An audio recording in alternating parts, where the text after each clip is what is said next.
باب ما جاء فی التطیر، تطیر کے بارے میں شریعت میں کیا وارد ہے؟ تطیر کا معنی گزر چکا ہے کہ کسی بھی چیز سے فال لینا، بدفالی لینا، کسی بھی چیز سے فال لینا، خواہ وہ چیز دکھائی دیتی ہو یا سنائی دیتی ہو۔ عام طور پہ یہ تطیر طیر سے ہے، طیر کے معنی پرندہ۔ عام طور پہ لوگ پرندوں سے فال لیتے تھے، اس لیے تطیر کا لفظ اس کے لیے وضع ہو گیا، لیکن مراد عام ہے کہ کسی بھی چیز سے فال لینا، اچھی فال لینا، بری فال لینا۔ اس کا کیا شرعی حکم ہے؟ تو شرع یہ حرام ہے، کیونکہ یہ معاملہ شرک ہے۔ اس کو شریعت نے ناجائز کہا ہے کیونکہ یہ شرک ہے۔ آپ غیر اللہ پر اعتماد کر رہے ہیں اور غیر اللہ کو خیر یا شر کا منبع قرار دے رہے ہیں، حالانکہ خیر ہو یا شر ہو اللہ کی طرف سے آتی ہے اور اللہ کے امر سے آتی ہے۔ لہذا آپ کسی دوسری چیز سے، کسی مخلوق سے آپ فال لیں گے تو یہ شرک کے حکم میں ہوگی اور ناجائز اور حرام ہوگی۔ جی، اللہ تعالیٰ کا فرمان الا انما طائرهم عند اللہ ولکن اکثرهم لا يعلمون، کہ ان کی جو فال ہے وہ اللہ کے پاس ہے، ان کی فال اللہ کے پاس ہے۔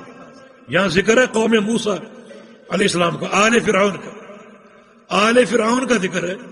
فرعون اور اس کی قوم کو اگر کوئی اچھائی پہنچتی تو خوش ہوتے اور کہتے کہ یہ ہماری جو ہے وہ یہ ہمارا استحقاق ہے، ہم اس کے حقدار ہیں، اس اچھائی کے ہم حقدار ہیں، خوش ہوتے اس پر۔ اگر کبھی برائی پہنچتی تو کہتے کہ یہ موسیٰ علیہ السلام کے نعوذ باللہ، یہ موسیٰ علیہ السلام کا نحس ہے جو ہمیں لاحق ہو گیا۔ اچھائی پہنچتی تو خوش ہوتے، ہم اس کے اہل ہیں۔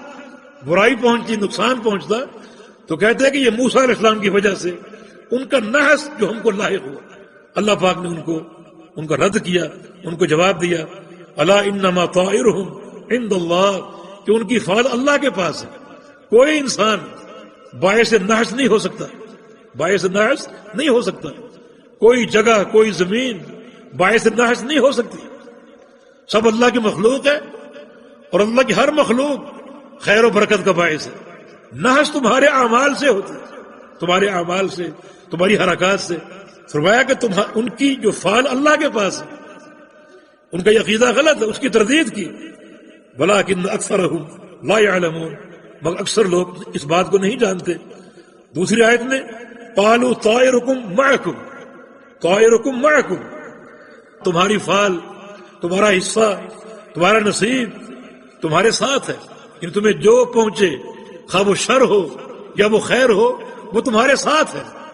اس کا کیا معنی؟ بظاہر دونوں آیتوں میں ایک تناقض ہے۔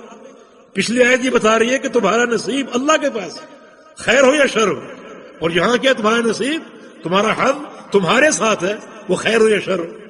بظاہر ایک تناقض سا ہے، لیکن تناقض نہیں ہے، یعنی خیر اور شر اللہ کی طرف سے۔ اور یہاں جو کہا کہ تمہارے ساتھ ہے، اس سے مراد یہ ہے کہ وہ تمہیں تمہاری وجہ سے حاصل ہوتا ہے۔ اگر تمہیں کوئی شر پہنچتا ہے تو اس کے باعث تم خود ہو، تمہارے گناہ، تمہاری معصیتیں، تمہاری حرکات، تمہارا شرک، تمہاری بدعتیں، ان حرکات کی بنا پر تمہیں شر پہنچتا ہے۔ تو گویا وہ شر جو تمہیں پہنچا وہ تمہارے ساتھ ہے، اس کے اسباب تمہارے ساتھ ہے، وہ شر تمہارے ساتھ ہے۔ تمہیں شر کیوں لاحق ہوا؟ تمہاری بدعمالیوں کی بنا پر۔ اعمال اچھے ہوتے تمہیں شر لاحق نہ ہوتا، تو تمہارے نصیب کا، تمہارے ساتھ ہونے کا معنی یہ ہے کہ اس نصیب کے اسباب تمہارے ساتھ ہیں۔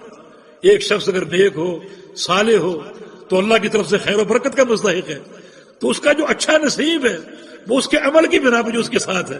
اور ایک شخص اگر بد کردار ہو، اس کو کوئی نقصان پہنچے، کوئی برائی پہنچے، تو پہنچی اللہ کی طرف سے ہے، مگر اس کا سبب اس کے ساتھ ہے جس کو اس نے خود پیدا کیا، اس کی حرکات کی بنا پر وہ چیز سامنے آئی۔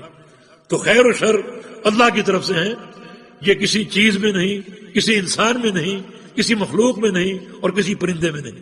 جی